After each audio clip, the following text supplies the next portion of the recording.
72वें राष्ट्रीय फिल्म पुरस्कार 2024 की घोषणा हो चुकी है। नतीजे सामने आते ही विजेता कलाकारों, निर्देशकों और प्रोड्यूसर्स के बीच खुशी की लहर दौड़ गई।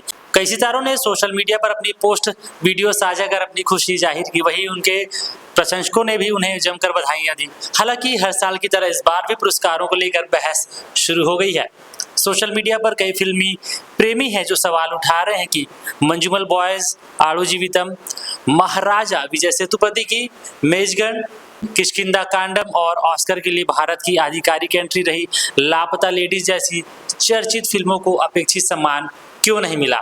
कुछ लोगों का मानना है कि इन फिल्मों ने कहानी, अभिनय, तकनीकी गुणवत्ता और निर्देशन के स्तर पर शानदार काम किया था, इसलिए इन्हें भी बड़ी कैटेगरी में जगह मिलनी चाहिए थी। वहीं दूसरी ओर जिन फिल्मों और कलाकारों को राष्ट्रीय पुरस्कार मिले हैं उन्हें लेकर भी दर्शकों के बीच अलग अलग राय है। कहीं पर खुशी की लहर है और कहीं पर कुछ अलग बात हो रही है। आज की इस वीडियो में हम इसी पर चर्चा करेंगे और सबसे पहले जानेंगे कि आखिर किसे कौन सा राष्ट्रीय फिल्म पुरस्कार मिला और उसके बाद सोशल मीडिया पर उठ रहे सवालों और प्रतिक्रियाओं पर भी बात करेंगे। नमस्कार, आप देख रहे हैं एसबी मीडिया। मेरा नाम है तेजेश्वर साहू। चलिए वीडियो की शुरुआत करते हैं। इस बार बेस्ट फीचर फिल्म का राष्ट्रीय पुरस्कार मिला आर्टिकल 370 को। बेस्ट डेब्यू डायरेक्टर का स्वर्ण कमल अभिनेता रणदीप हुड्डा को उनकी फिल्म स्वातंत्र्य वीर सावरकर के लिए मिला। इस बार best popular film providing wholesome entertainment का पुरस्कार मिला कल्कि। राष्ट्रीय, सामाजिक और पर्यावरणीय मूल्यों को बढ़ावा देने वाली सर्वश्रेष्ठ फिल्म का पुरस्कार कैप्टन मिलर को मिला है। बेस्ट चिल्ड्रंस फिल्म बनी 35 चिन्ना कथा काडू। इस बार बेस्ट डायरेक्टर का सम्मान अमरन के लिए राजकुमार पेरियासामी को मिला। अब बात करते हैं अभिनय की सबसे बड़ी कैटेगरी की। इस बार बेस्ट एक्टर का पुरस्कार संयुक्त रूप से ममूटी को मिला ब्रह्मयुगम के लिए और कार्तिक आर्यन को मिला फिल्म चंदू चैंपियन के लिए।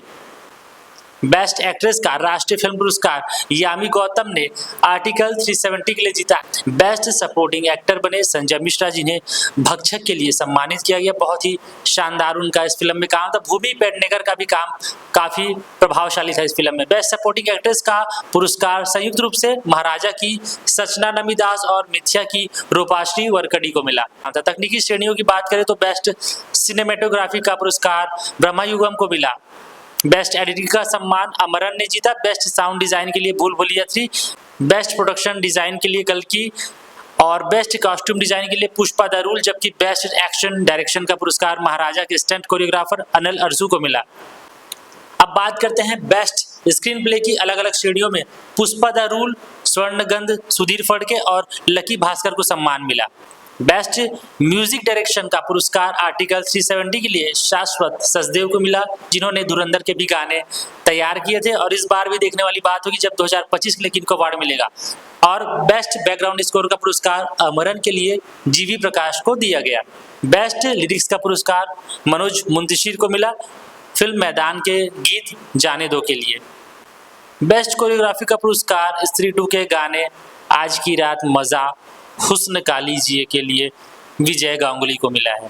बेस्ट मेल प्लेबैक सिंगर का अवार्ड मिला है अभय जोधपुरकर को घरात गणपति पिक्चर के लिए। इसके बाद बेस्ट फीमेल प्लेबैक सिंगर का अवार्ड मिला है वाईकोम विजयलक्ष्मी को फिल्म ARM मलयालम मूवी के लिए। यहाँ पर स्पेशल मेंशन किया गया है कैप्टन मिलर को एक्टर धनुष के लिए और मेजगन को स्पेशल मेंशन किया गया है film sound mix engineer Surendra ji के लिए। दोनों को सर्टिफिकेट दिया जाएगा।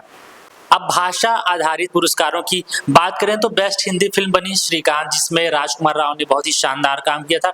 बेस्ट तमिल फिल्म का पुरस्कार रायन को मिला, इसको लेकर के काफी मत हैं लोगों के। बेस्ट तेलुगु फिल्म का अवार्ड मिला कमेटी कुरोलू को। बेस्ट मलयालम फिल्म का फेमनिची फातिमा, बेस्ट कन्नड़ फिल्म का मिथ्या, बेस्ट मराठी फिल्म का मुक्काम पोस्ट बॉम्बिलवाड़ी और बेस्ट बंगाली फिल्म का पुरस्कार चलचित्र एखोन को मिला।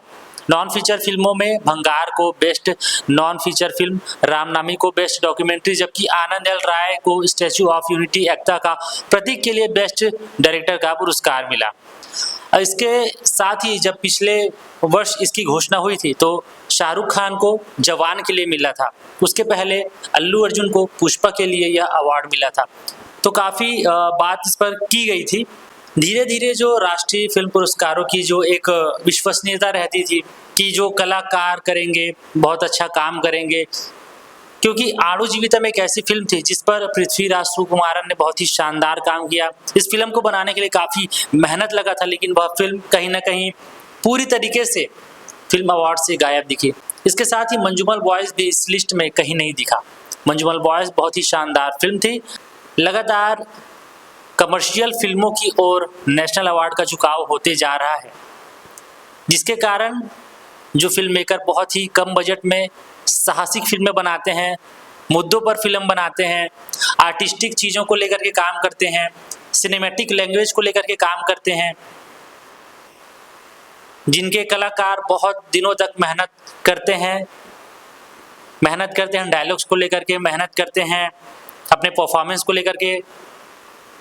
उनको क्या वो तवज्जो अब नहीं मिल रही है जो पहले मिला करती थी। एक ज़माने में ऐसी ऐसी फिल्में आप इस लिस्ट में देखा करते थे जिनको आप सर्च करके बाद में देखते थे। हालांकि सम्मान होगा, सरकार ने लिस्ट जारी किया है, जो जीते उनको बधाई भी मिलना चाहिए। ब्रह्मयुगम बहुत ही शानदार फिल्म थी, सिनेमेटोग्राफी के लिए अवार्ड मिला है, बेस्ट एक्टर का अवार्ड मिला है, जो बिल्कुल जायज़ है, काबिल के तारीफ है।